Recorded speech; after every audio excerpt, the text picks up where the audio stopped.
कपरी छब आर गौरी बुढ़वा बार गे होइए हमरा डर गे। आइएगा म्यूजिक से शुरू करते हैं 1 2 3 4।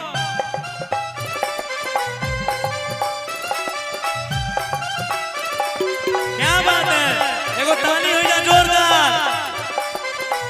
जय हो।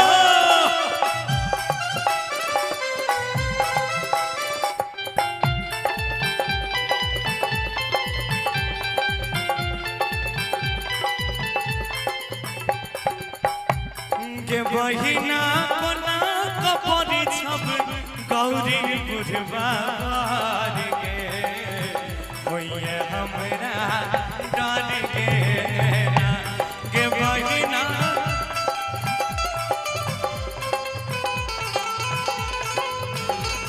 क्या बात है, के बहिना कोना कपरी छब गौरी बुढ़वा गे होइए हमरा डर गे।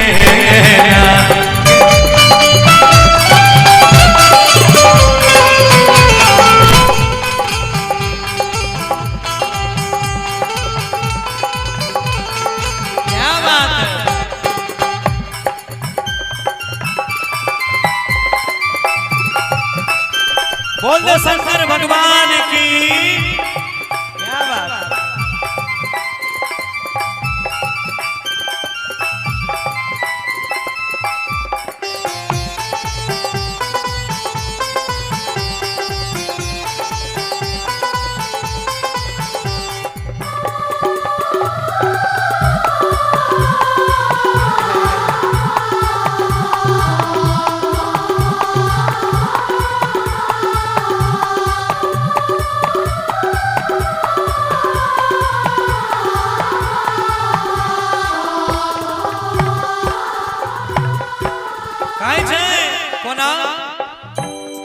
बर के छुटकल छुटकल गाल बुढ़वा देखै में कमाल बर के।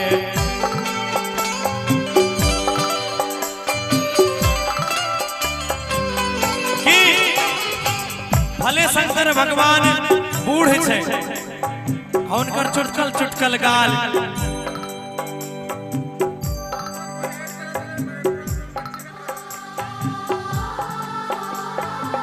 क्या बात है। एक मिनट देखिए,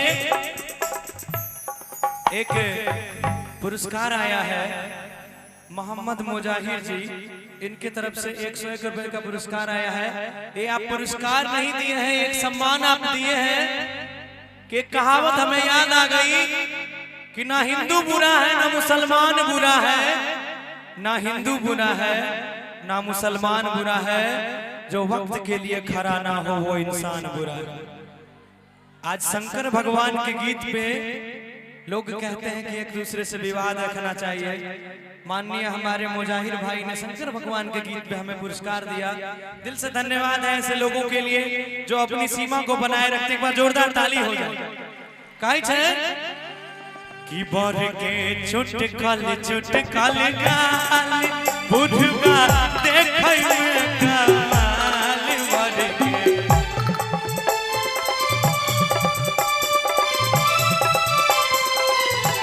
के बर के चुटकल चुटकल गाल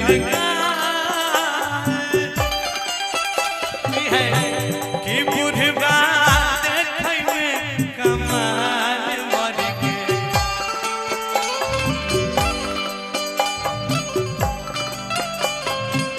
और की गे बहिना सौंसे देह में, गे बहिना सौंसे देह में भस्म छैला माल गे होइए हमरा डर गे। गे बहिना कपरी छब गौरी बुढ़वा